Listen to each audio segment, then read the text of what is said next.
Hello, ladies and gentlemen. What we're going to be discussing in today's lesson is continuing on uh, the idea of solving a system of linear equations. In the previous lesson, we approached solving a system of linear equations using one of the algebraic approaches and the graphical approach. The algebraic approaches to solving a system of equations are the elimination method or the substitution method. Now, the substitution method we've already covered in a previous lesson. What this lesson is going to be focusing on is known as the elimination method. Now, the elimination method is exactly what it sounds like. You are eliminating a variable. You're eliminating an x or a y, whatever you happen to have. Now, in order to be able to do that, kind of what it's showing you here is that you have to have the function generally in standard form. It's not necessary that you have it that way, but it does make it easier to identify, well, do I want to eliminate my x variables or do I want to eliminate my y variables? Now, generally, in order to eliminate something, you have to look at them and say, okay, what's the easiest way I can combine them in such a way to make a zero? Because that's what happens when you eliminate something, it makes a zero. Well, generally you're going to look and say, okay, well, will I multiply this equation by a positive number or a negative number so that way I can combine them and get rid of my x variables this way or get rid of my y variables this way. It's just going to be something that takes a little bit of practice to really kind of identify, well, it'll be easier to get rid of this one or get rid of this one. Usually what I like to look at is I want to see, well, do I have something that already has opposite signs? Like, do the x variables already have one that's positive and one that's negative? Because that might be easier to get rid of those. Or do I have something that has the same number already? So that way I can just multiply one of those equations by a -1, and that will give me like a positive x and a negative x that I can get rid of. So once we have decided which one that we're going to eliminate, x or y, you combine the two equations through addition. All you're doing is just combining your like terms. And then you solve for the remaining variable. Well, once you have that variable, you take now what your answer is from the first equation and go back into solve for. So if you solve for x the first time, now you go back and you figure out what y is.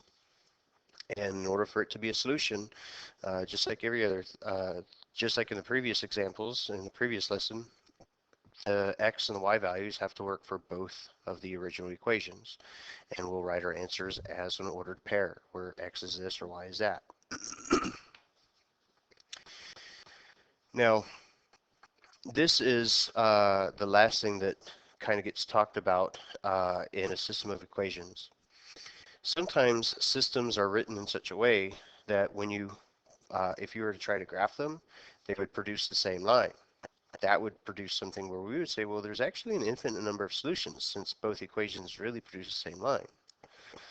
Sometimes you have a system of equations where, again, if you try to graph them, they would be parallel to each other. And so since they don't intersect at all, we'd say that there's no solution. And generally what we see is we just have one solution, but this is kind of what this last thing is telling you here. Now, algebraically speaking, what we would do is when we're trying to solve something, if we eliminated our variable and in so doing, we didn't actually eliminate one, we actually eliminated both of them. Well, as long as what we were left with a true statement, well, that would say, well, there's an infinite number of solutions. And if we were left with was a false statement, well, that would tell us, well, there's no solutions. Hence the kind of the same line making an infinite number of solutions, or parallel lines making no solution, because they don't actually intersect each other. So here we have an example of a system of linear equations. Now you can tell the equations, neither one of them are written in standard form.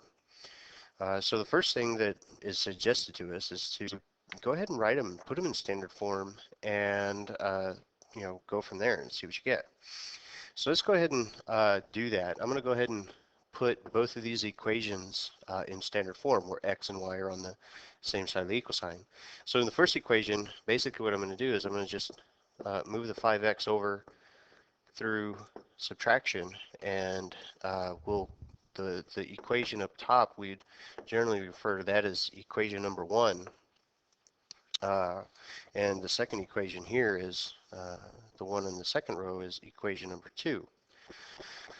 Well, if for equation number 1, moving the 5x over, I will get negative 5x plus 2y to be equal to a positive 2. And here, in order to kind of put it in standard form where x and y are on the same side of the equal sign, we'll add 6y to both sides, and that'll put us in standard form here. So I have negative 4x plus 6y equals a 17.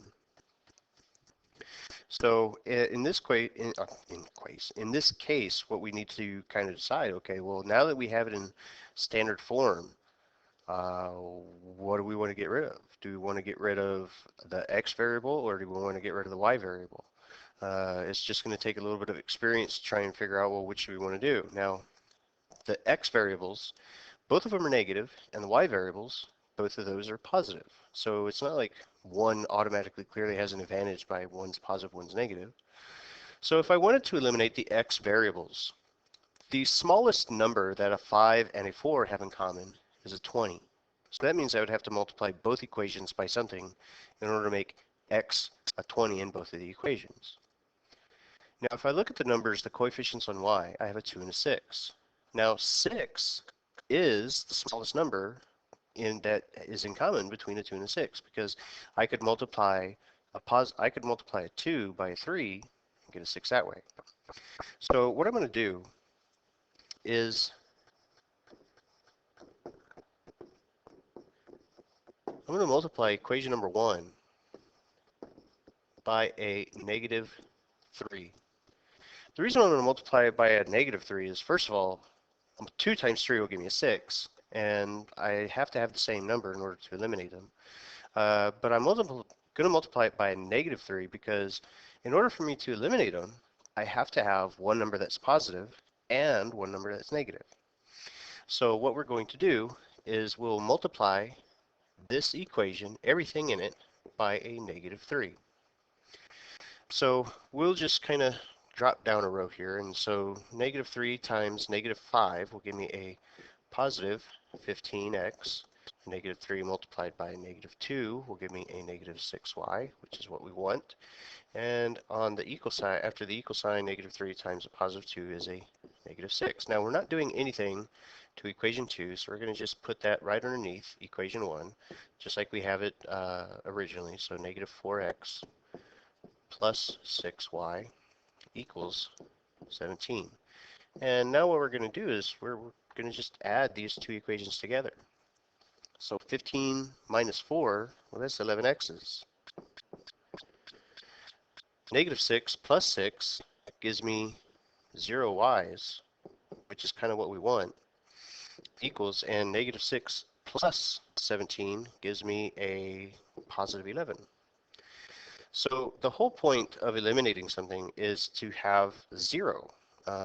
That's what happens when you actually eliminate something. That's why, some of you guys see me in class, when you say something divided by something, a lot of algebra teachers will say, like if we had 3 over, like 3x over 3, a lot of algebra teachers have a tendency to say, these cancel out, and they don't. Canceling makes 0. They simplify to be 1. So I have 1x. I don't have 0 x's. Sorry, it's just a little side rant of mine, making sure algebra teachers use a proper terminology for what they're doing. So because 0 times y is just 0, we don't actually need to write the y anymore, and that's kind of the point. So we say 11x is equal to 11, so divide both sides by 11, and in this case, pardon me, x will be 1. So now what we'll do is you just kind of have to take a pick and say, okay, well, which of the two equations do I want to substitute this answer into?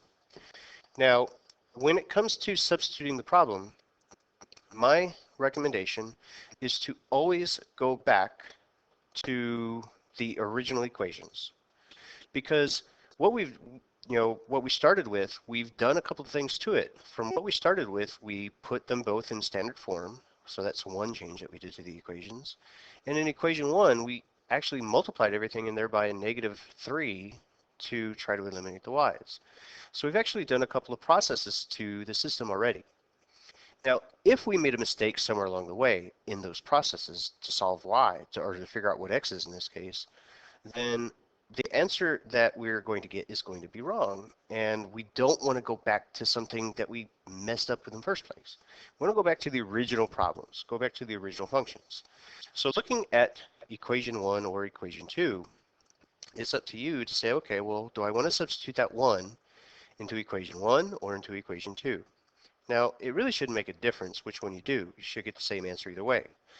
However, the reason why I am personally kind of looking at equation one is because two reasons. One, all of the numbers in equation one that were originally given to me are positive, and they're overall smaller numbers than they are in equation two. So I'm going to take this x is equal to 1, and I'm going to substitute it. I'm going to substitute it into equation 1 to figure out, well, what's y going to be? So equation 1 is 2y is equal to 5x plus 2. So I'm going to substitute the 1 in for x. So 2y will become equal to 5 times 1 plus 2. So it'll give me 2y is equal to 5 plus 2. So 2y is equal to 7. So divide both sides by 2. And 7 divided by 2, you could write it as 7 over 2. Or you could say 3.5 because that's a pretty nice decimal number. So that is what we would get for y.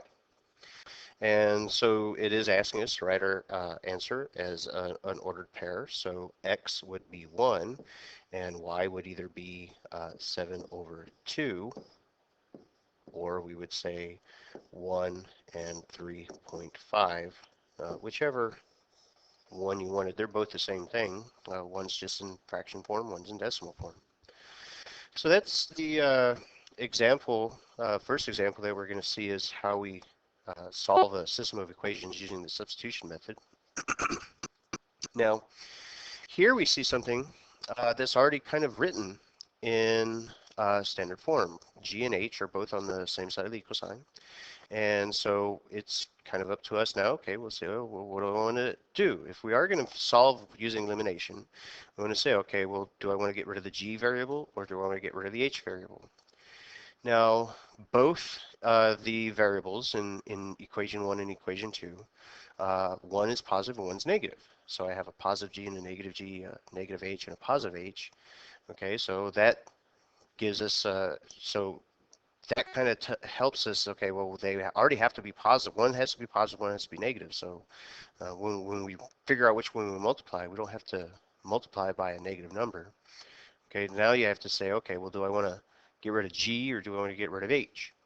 Now, one does kind of have an advantage over the other one for a couple of reasons. I'm looking at the numbers that we have for G simply because I can multiply 0.06 by one number and get a 0.12. Now the values for H, the 0.35 and the 0.25, they don't have one of them. I can't just multiply one of those numbers and get the other one. I would have to multiply both of those numbers by something in order to get a common number that they have together, a common factor. So in this case, I want to eliminate. I want to eliminate the G variable. Eliminate with an E, not eliminate. So what do we have to multiply 0.06 by in order to make it 0.12? Well, it's pretty straightforward. Multiply equation number 1. Multiply equation 1 by a positive 2 in order to do that. So what I'm going to do is I'm going to multiply everything in this equation by a positive 2. I'm going to just go ahead and bring it right underneath because I think it'll, conserve our space well. So 2 times 0.06 will give me 0.12 positive G. 2 times negative 3.5 will give me a phone's going off over there. 2 times negative 3.5 will give me a negative uh, 0.7 H, and 2 times negative 0.67 will give me a negative 1.34. Now, if you don't like the decimal numbers, you can multiply everything in both of the equations by 100, but I don't really see the point. Decimal numbers shouldn't scare you. There's, no big deal with those.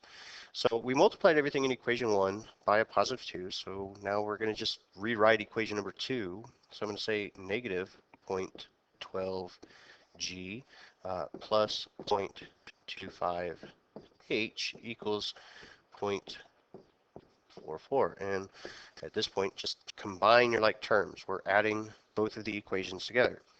So these cancel out. That's kind of the point. I'm not going to write 0G this time. They cancel each other out. So negative 0.7H plus 0.25 will give me a negative 0.45H. And negative 1.34 plus 0.44 will give me a 0.9 that is negative. And in this case, now I'm going to divide both sides by negative 0.45. So negative 0.9 divided by negative 0.45 is a positive 2. Okay, so there's our one of our solutions. Now again, at this point you have to say, okay, well, out of the original equations, pardon me, well, which one am I going to substitute it back into? Whether you use equation 1 or equation 2 really shouldn't make a difference. I think I'm going to go with equation number 1 just because it doesn't really look like either one of them has a particular advantage over the other one. So here what we're going to do is substitute this into equation 1. So here's equation number 1, and we have 0.06 G minus 0.35H equals negative 0.67. So substitute the 2 in for H, so that becomes 0.06 G minus 0.35 times 2 equals 0.67, and that's negative 0.06 G. Just follow the, do the rest of the algebra. At this point, I think most of us are going to be pretty comfortable with what we're doing. So 0.35 times 2 will give me a negative 0.7 equals negative 0.67. Move the 0.7 over through addition, and we're going to get oh, let me just grab my calculator real quick and let me double check. I think I might have wrote something down wrong. Oh, no, there we go. Yes, negative 0.67 plus 0.7 will give me 0.06 G to be equal to a positive 0.03. And now divide both sides. 0.03 divided by 0.06 is 0.5 or 1/2, however you want to write it. Now, since G comes before H in the alphabet, that'd be the same thing as X and Y. So we'll say G first, 0.5 or 1/2 if that's how you want to write it, and 2 for our solution. Okay, and that one is just trying to throw you off by using decimal numbers instead of whole numbers, but no big deal. Now here we have another system of equations. No big deal. We have it's in standard form almost. Equation number 1 isn't in standard form, so let's put equation 1 in standard form. I'm going to add y here and here, and I'm going to add 22 also to both sides to put it in standard form, and that'll give me 6x plus y equals a positive 22. And here for equation 2, nothing is changing, so that'll be 3x plus 1 half y equals 11.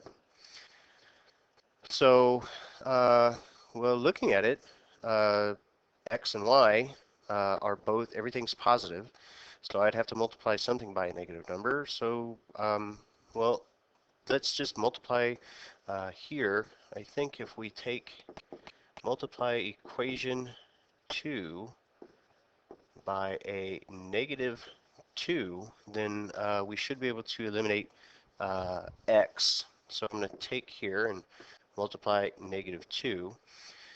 So just going to rewrite equation 1 first because it's usually, keep it in the same order. So 6x plus y equals 22. So now I'm going to multiply the negative 2 into equation 2.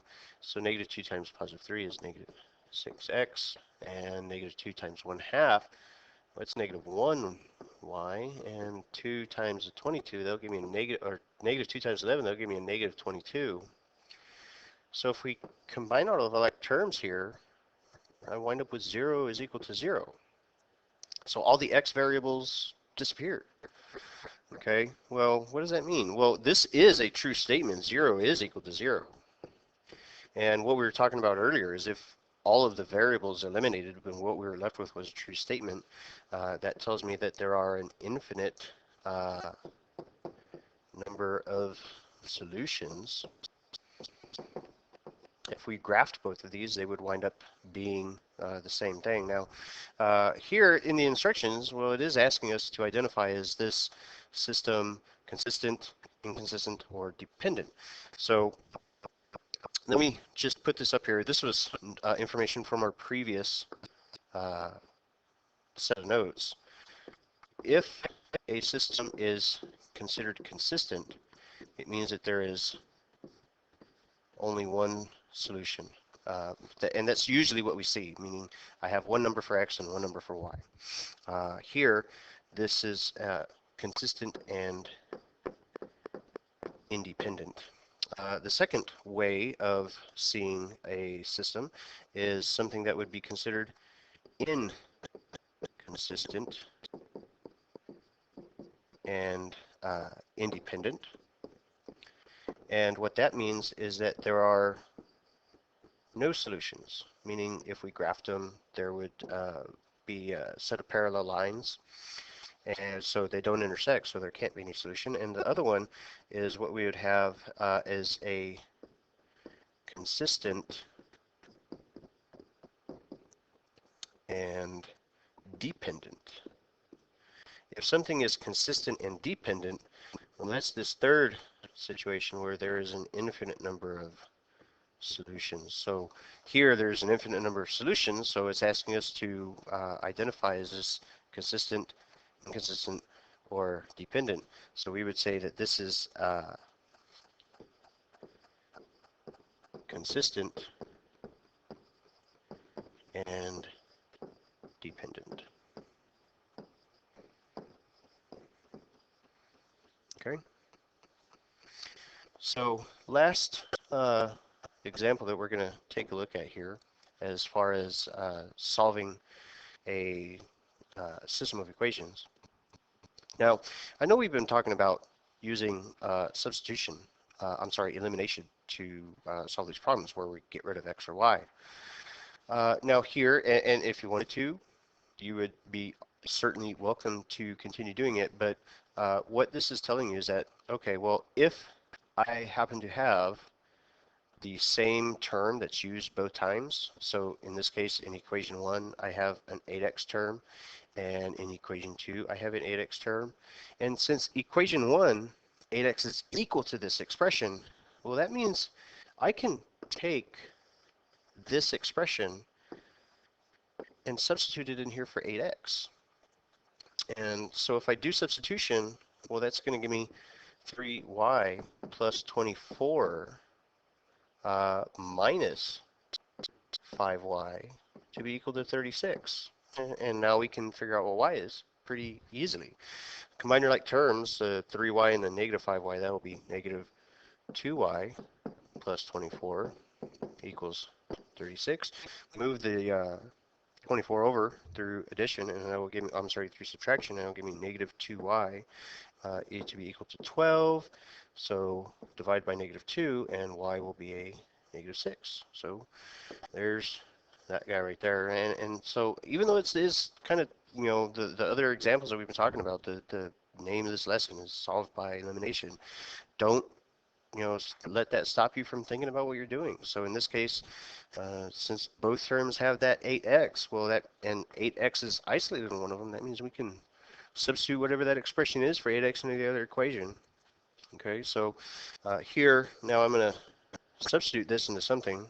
And in this case, I think I'm going to substitute it into equation number 1. So equation number 1 gives me that 8x is equal to 3y plus 24. So 8x equals 3 times negative 6. So here, just follow the natural progression, negative 18 plus 24. So 8x 24 minus 18 is actually 6.